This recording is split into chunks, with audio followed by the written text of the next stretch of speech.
नमस्कार विद्यार्थी मित्रांनो, आज आपण प्रॅक्टिस सेट 2.2चा या व्हिडिओमध्ये तिसरा प्रश्न सोडवणार आहोत।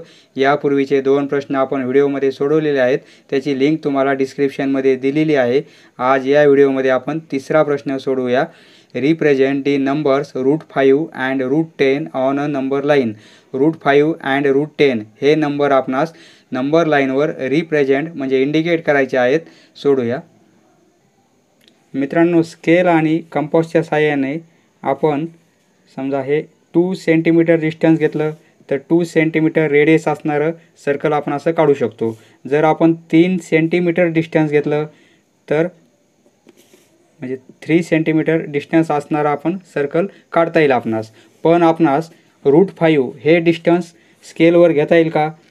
नाही घेता येणार √5, कारण हा नंबर √5 या नंबर लाईनवर याच्यामध्ये नाही आहे। पॉईंटमध्ये घेता येईल 4.8 4.5 असं घेता येईल, पण √5 हे डिस्टन्स आपणास स्केल आणि कंपासच्या साहाय्याने घेता येणार नाही।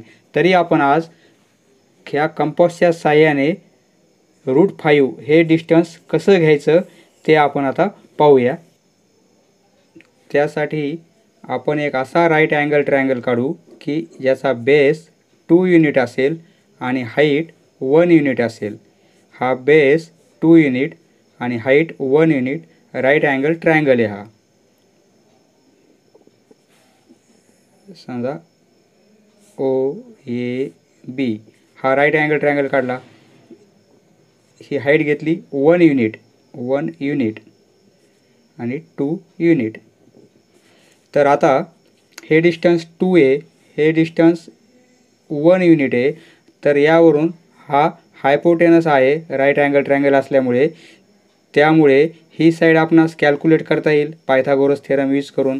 पायथागोरस थेरम काय होईल मग? Hypotenuse square length of OB square equal to length of OA square plus length of AB square.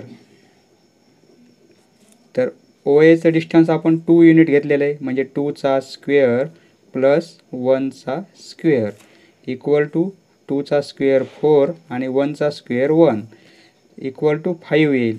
हे मेजरमेंट आलेलं आहे आपलं लेंथ ऑफ OB स्क्वेअर। तर आपणास काय पाहिजे? फक्त OB डिस्टन्स काढायचं आहे।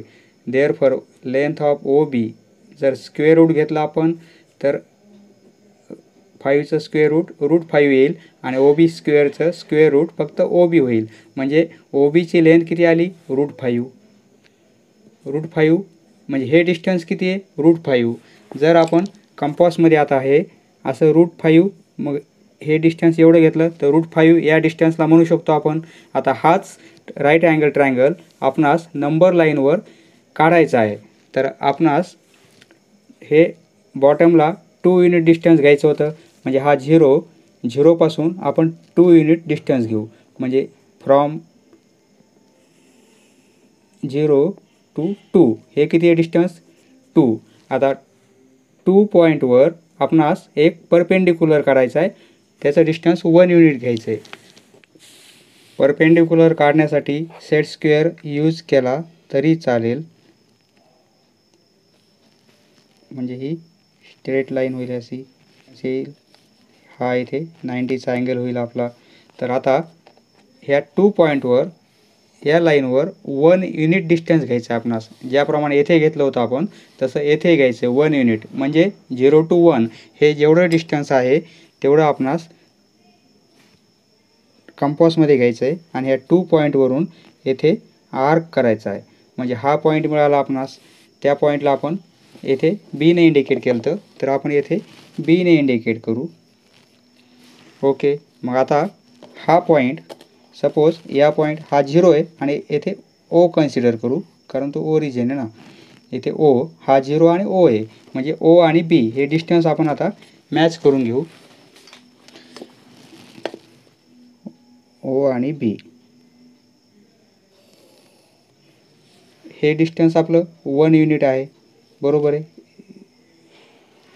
या पॉईंटला एक A ने इंडिकेट करू, म्हणजे A B आणि हे O हा राईट अँगल ट्रायंगल झालेला आहे। येथे हे 1 युनिट, हे टोटल डिस्टन्स 0 to 2 हे 2 युनिट, म्हणजे हे आपण √5 आलेलं आहे। आता बरोबर आहे. आता √5 आलेलं आहे. मग आता आपण हे √5 एवढं कंपासमध्ये डिस्टन्स घेऊ. आता बरोबर 0 आणि 2 पॉईंटवर मॅच केल्यानंतर आपण असा आर्क घेऊ. आता म्हणजे तो बी पॉईंटवरून जाईल कंप्लीट आणि ह्या नंबर लाईनवर पण इंटरसेक्ट होईल. आता नंबर लाईनवर हा पॉईंट येथे इंटरसेक्ट झालेला आहे. बरोबर आहे. या पॉईंटला आपण एखाद्या पॉईंटनं इंडिकेट करू. समजा हा पी पॉईंट. ओके. म्हणजे आता ओ आणि पी एवढं डिस्टन्स किती होईल? जे ओ बीचं डिस्टन्स आहे तेच ओ आणि पीचं होईल. कारण हे असं सर्कल होते आणि त्या रेडियस आहेत.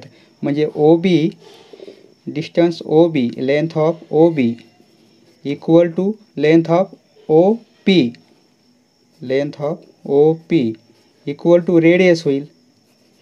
आणि ही रेडियसचं मेजरमेंट √5 आहे. म्हणजे 0पासून पी पॉईंटपर्यंत हे डिस्टन्स आपलं √5 आलेलं आहे. फ्रॉम 0 टू आता हे पीपर्यंत हे आलं √5. म्हणजे √5 हा पॉईंट आपण नंबर लाईनवर रिप्रेझेंट केलेला आहे. हा पॉईंट कोणता येईल? इंटरसेक्ट झालेला आर्कचा आणि नंबर लाईनचा इंटरसेक्ट झालेला पॉईंट तो आपला √5 येईल. त्याप्रमाणे आता आपणास √10 इंडिकेट करायचा आहे. त्यासाठी याच नंबर लाईनवर इंडिकेट केला तरी चालेल किंवा वेगळी नंबर लाईन काढली तरी चालेल. आपण याच नंबर लाईनवर इंडिकेट करू. आता ज्याप्रमाणे येथे आपण 2 युनिट डिस्टन्स घेतलं होतं, आता आपण काय करू? 3 युनिट डिस्टन्स घेऊ. म्हणजे बेसला आपण 3 युनिट डिस्टन्स घेऊ. आता 3 युनिट आणि हे 1च युनिट घेऊ आपण. म्हणजे हा राईट अँगल ट्रायंगल होईल. तर आता येथे हे 3 युनिट डिस्टन्स आहे, हे 1 युनिट आहे ओ. येथे आपण क्यू आणि समजा आता हे 3 आहे, हे 1 आहे. म्हणजे हे लेंथ काढता येईल आपणास पायथागोरस थेरम अप्लाय करून. म्हणजे length of O M square equal to length of O Q square plus length of Q M square. Q M square O Q 3 square Q M 1 square equal to 3चा square 9 आणि 1चा square 1 equal to 10 आलेलं आहे. म्हणजे length of O M square equal to 10. आपणास O M पाहिजे. O M पाहिजे म्हणून याचं स्क्वेअर रूट घ्यावं लागेल. लेंथ ऑफ ओ एम स्क्वेअरचं स्क्वेअर रूट घेतलं तर लेंथ ऑफ फक्त ओ एम राहील. स्क्वेअर कॅन्सल होऊन जाईल आणि 10चं स्क्वेअर रूट √10. ओके. म्हणजे लेंथ ऑफ ओ एम हे किती येईल? √10 येईल. तीच प्रोसेस त्याचप्रमाणे आता आपण म्हणजे 3 पॉईंटवर काय करणार? 1 युनिट डिस्टन्स घेणार. आता 3 पॉईंटवर 1 युनिट डिस्टन्स घेऊ.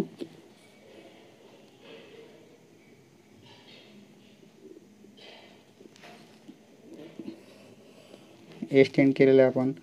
आता 1 युनिट डिस्टन्स म्हणजे 0 to 1 हे जेवढं डिस्टन्स आहे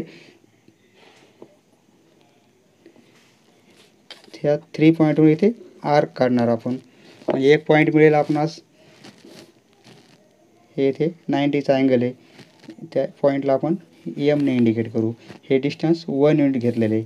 आता हे डिस्टन्स किती झालं आपलं? 0पासून ह्या 3 युनिटपर्यंत 3 युनिट. ओके. आता आपणास हा म्हणजे ओ आणि एम हे आपण मॅच करून घेऊ. ओ आणि एम मॅच करून घेऊ.